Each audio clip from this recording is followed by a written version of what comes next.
Hello everybody and welcome to Forever Rugby on Forever Sports. For today's wrap-up of the URC Round 8, and what a weekend it was.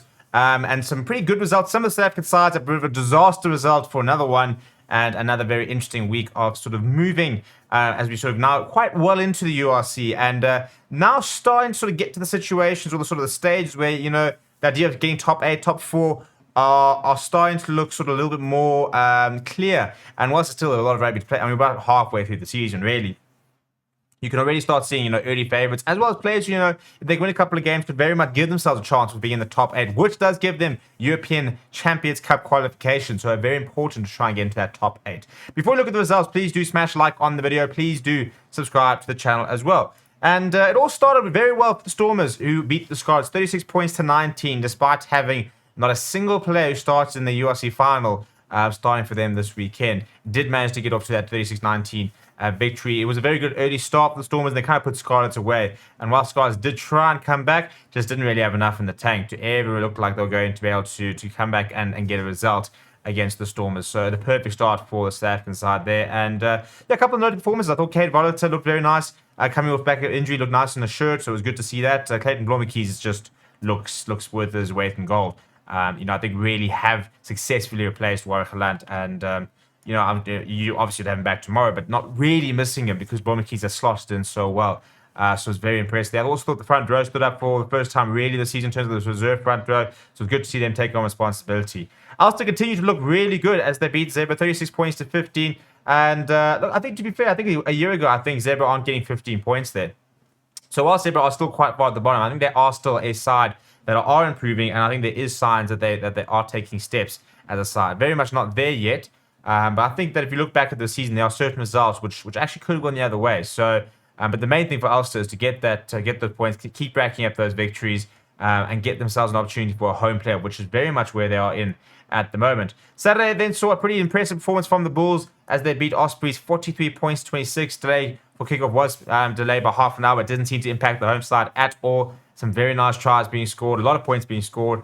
Still a bit of a leaky defense, and I think that's probably something that Jake White will be a little bit nervous about as they head into the Heineken Cup and in the next couple of weeks. But sitting third in the logs, so life is pretty good really as the Bulls, despite a couple of departures. Ruan Nokia making his debut as captain, but the Ospreys, you know, missing 10 players for example, so it was very much a second string Ospreys side. They had moments. But just far too much star quality across their Bull side, using the home advantage as well. And 43 points 26 was a very comprehensive victory in the end. Benton keeping their form alive and going in an impressive victory over Edinburgh. And I think, you know, this Benton side is exciting. We saw them in the Rainbow Cup, and a lot of people sort of wondered, well, are they going to be able to maintain that, or are they going to fall away? And they have lost quite a few players, you know, not least at all, you know, something like Paolo Gobizzi, who's a very difficult player to replace. But Benton side is good. And there's some very nice talented players, and I think that the reason Benton's success is so exciting is because I think it's translating to the national side. You know, you look at how many players were involved in that win against Australia a few weeks ago. So I think Benton's side are a really interesting side on the rise, and making themselves quite difficult to beat at home. And Edinburgh, who are a very good side, you know, very much a top 5, top 4 side. It's a very important scalp for Benton to claim. We then saw Leinster absolutely hammer Glasgow Warriors. Kind of expected, isn't it? This Leinster side is just a completely different beast, and Glasgow just had no match for them. Sitting down in 10th position, and Leinster, yeah, I mean, just didn't really get out second gear. Munster getting a very important victory over Connacht. I think Connacht are a side again, you know, they're sitting down 13, but they are a side that can push other teams. Munster had a pretty poor start to the season. They definitely wouldn't have sit there. They're definitely not going to be happy with sitting down in 9th. So important to pick up a couple of victories now. You know, it's 2 rounds of URC before there's a round of Champions Cup and Challenge Cup. So, you know, it's important to pick up those 2 wins, go into the Challenge Cup, Champions Cup with a bit of form, with a bit of momentum, and make sure when you come to those couple of games during December for the URC, they can be used to sort of get yourself a place or 2 above. And you don't really sort of switch off, because if you switch off during this December-January period, all of a sudden you can find yourself in a pretty precarious position come the start of next year. The final 2 matches on Sunday, 2 South African games. The Lions made it look very difficult to beat the Dragons 33 points 25. They dominated most of the statistics. They dominated possession. They looked the much better side, but then just had defensive lapses throughout the game, which allowed Dragons to come back into the game. But you know, the Lions came in the back of 2 defeats before this, so it was good to see them not look comfortable, but they never really look like losing, and that's strange territory to be as a Lions fan. And whilst the Dragons are not the strongest of sides, they have beaten quite a few important victories. They were missing a couple of players internationally. But for the Lions, still in that top 8, important for them to remain in the top 8, give themselves a chance to get in that top 8, get themselves into Heineken Cup for next season.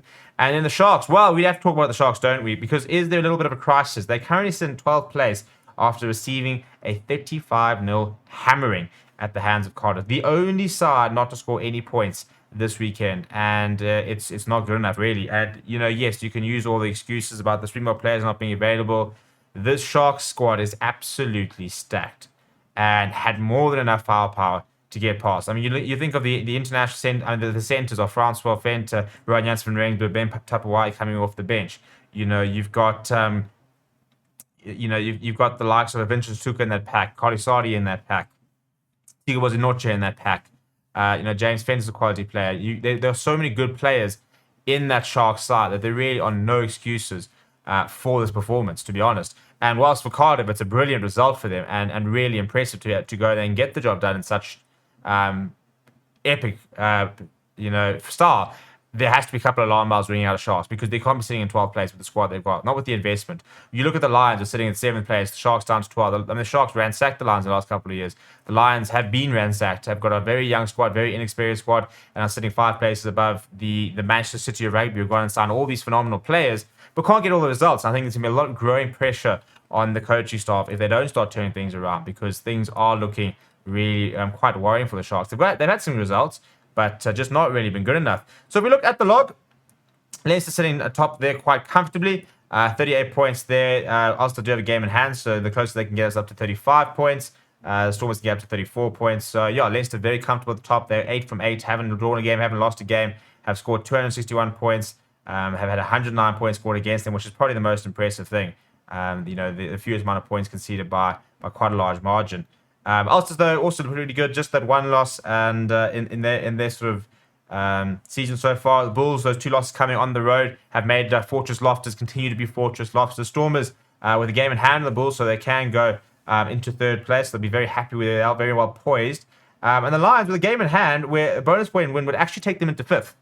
And that is a very, very exciting place to be as a Lions fan. Edinburgh sitting at 23 points after 8, 4 wins, 4 losses. Cardiff 5 wins, 3 losses. The Lions 4 wins, 3 losses. So more wins than losses. And again, you go and win that catch-up game, that game in hand they've got, and you could find yourself as high as 5th. And I think the Lions, they'll be looking for another win this weekend.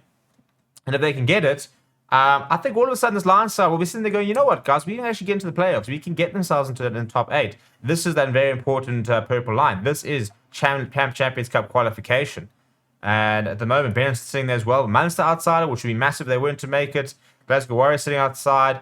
And, and as Sharks fans, you're sitting there going 3 wins from 6 games. Yes, they've got 2 games in hand, so you go and win those games, and you can go out all the way up to 25 points after 8. So they could be sitting in 5th or 6th place.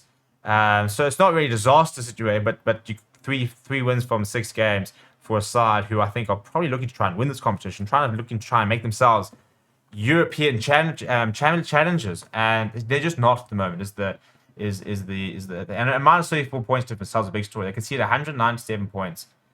It's not really good enough, is it? At the end of the day. You go look at a Munster conceding 144 points, for example. Lions conceded 190, but it scored 188, where the Sharks scored 163. So that minus 34 points difference is quite a worrying sign for the Sharks. But they do have games in hand, so they can turn things around. The issue is that they're now looking to become very reliant on their Springbok players who need a rest. So it's not a particularly good situation. But let me know what you thought about the round down in the comments below. Please do smash like on the video. Please do subscribe to the channel as well. Thank you very much for watching. My name is Steven.